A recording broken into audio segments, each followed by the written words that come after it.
अगला रस है करुण रस। करुण का स्थायी भाव होता है शोक, जहां पर अपने प्रियजन से कोई दुर्घटना का कुछ ऐसा समाचार मिले या फिर कैसे प्रिय व्यक्ति या मनचाही वस्तु के नष्ट होने का, कोई दुर्घटना का, कोई विनाश का, ऐसे भाव जहां पर होते हैं या ऐसी कोई घटना होती है, उस समय जो हृदय में भाव उत्पन्न होते हैं वो भाव होता है शोक का, दुख का। तो देखें इसमें विभाव क्या हो सकता है, विनाश को प्राप्त हुई वस्तु या बंधु, अन्य प्राणी, सखा, किसी के साथ कोई क्षति, कोई ऐसा कह सकते हैं कि दुर्घटना या घटना हो जाए जिसके कारण जो व्यक्ति है वो दुखी हो जाए या मन में जो भाव उत्पन्न होता है वो होता है शोक। इसमें अनुभाव क्या होता है, विलाप करना, रोना, रुदन, यह भी रोना, तेज रोना, ठीक है, संचारी भाव, चिंता, उन्माद, जड़ता, विषाद, विषाद का दुख है, तो ये सारे भाव उत्पन्न होते हैं। अब देखें उदाहरण की, देखी सुदामा की दीन दशा, करुणा करके करुणा निधि होए।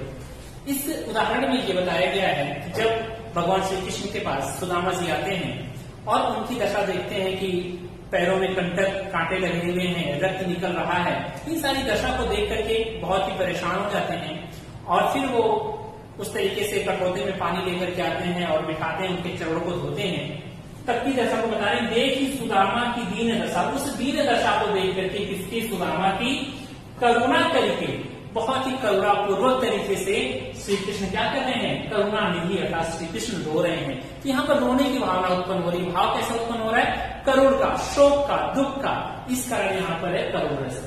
अच्छा, यहाँ पे आलंबन की बात करें कि वह कारण कौन है, तो सुदामा उसके कारण है। आश्रय किसके मन में वह बात उत्पन्न हो रही है, वह भाव किसके मन में उत्पन्न हो रहा है, तो श्री कृष्ण के मन में वह भाव उत्पन्न हो रहा है। और उद्दीपन क्या है, उस भाव को और अधिक बढ़ाने का कार्य कौन कर रहा है, उनकी दीन दशा, सुदामा जी की जो दीन दशा है वो अत्यधिक उनके भाव को या श्री कृष्ण के भाव को बढ़ाने का कार्य कर रही है। साथ ही साथ यदि हम बात करें संचारी भाव की, तो संचारी भाव यहाँ पर विषाद है, दुख है, भगवान श्री कृष्ण को अत्यंत दुख हो रहा है सुदामा की दीन दशा को देखकर, इस कारण यहाँ पर क्या है, करुण रस। या कह सकते हैं कि उदाहरण है, हा विधता के अतुल धन, हा विधता के अतुल सहारे, जब सर्वन जी की मृत्यु हो जाती है उस समय यह पंक्तियां हैं। तो ऐसे कई सारे भाव या कई सारी पंक्तियां हैं जिसको पढ़ने के पश्चात हमारे मन में करुणा का भाव उत्पन्न होता है, वहां पर होता है करुण रस। अगला रस है भयानक रस। तो देखिए भयानक का जो स्थायी भाव होता है भय अर्थात डर, जहां पर यह कहें कि डर का भाव उत्पन्न हो जाता है, भय का भाव जहां पर उत्पन्न हो जाता है वहां पर होता है भयानक रस। देखिए इसमें कि भयानक रस की उत्पत्ति भयानक वस्तु को देखने से होगी। कोई भयानक वस्तु एकाएक हमारे सामने आ जाए तो वहां पर भयानक रस होता है। इसका विभाव क्या होता है अर्थात कारण क्या है कि भय उत्पन्न करने वाली वस्तु, ऐसी वस्तु जिसको देख करके हमें भय उत्पन्न हो जाए। या फिर अनुभव क्या होगा, स्वर भंग, देखने के बाद क्या स्थिति उत्पन्न होती है, हम कैसा कह सकते हैं रिएक्ट करते हैं, कैसा व्यवहार उस समय करते हैं। तो स्वर भंग, आवाज कह सकते हैं कि बिल्कुल रुक रुक के आनी शुरू हो जाएगी, गड़बड़, हमारे चेहरे का रंग उड़ जाता है या सफेद हो जाता है। संचारी भाव क्या होगा, आवेग, त्रास, अकस्मात, या तो कह सकते हैं कि चक्कर आना शुरू हो जाएगा या फिर हम बहुत तेज से दौड़ना शुरू कर देंगे।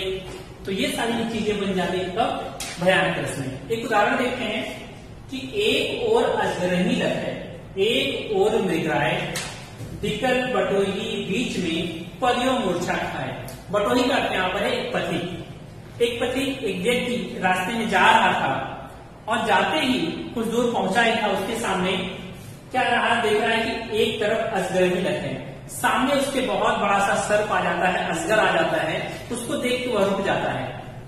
अब वह कोशिश करता है पीछे लौटने की तरफ, तो फिर उस तरफ मृगराय का अर्थ यहाँ पर है शेर से, दूसरी तरफ सिंह आ जाता है, शेर आ जाता है। अब उसके समझ में नहीं आ रहा कि वह क्या करे, वह आगे जाए या पीछे जाए।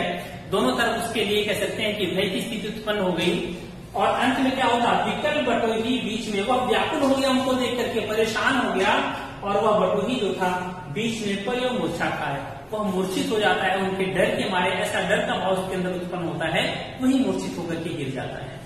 तो यह उदाहरण जो है भयानक रस का है, इसमें भय की उत्पत्ति हो रही है। अब देखिए इसका आश्रय क्या है, इसका आलंबन क्या है, इसको देखते हैं। तो आलंबन जो है अजगर और सिंह, किसके कारण हो रहा है, अजगर जो है और शेर के कारण। आश्रय कौन है? आश्रय पता है जिसके अंदर वह भाव उत्पन्न होता है। तो यहाँ पर आश्रय क्या है? बटोही अर्थात राही जो रास्ते में जा रहा है। और उद्दीपन उसकी व्याकुलता, उसका व्याकुलपन होना। आगे देखें अनुभव। अनुभव क्या होता है? मूर्छित होना। वह कैसा हो गया? मूर्छित हो गया। और संचारी भाव उसके अंदर जो भाव संचरण कर रहा है उस समय वह है अपस्मार का, जिसका होता है मेहंदी आना या चक्कर आना, इसका यह अर्थ होता है। तो जहां पर डरने का भाव होता है वहां पर आपका होता है भयानक रस। आगे अगला वाला रस देखते हैं।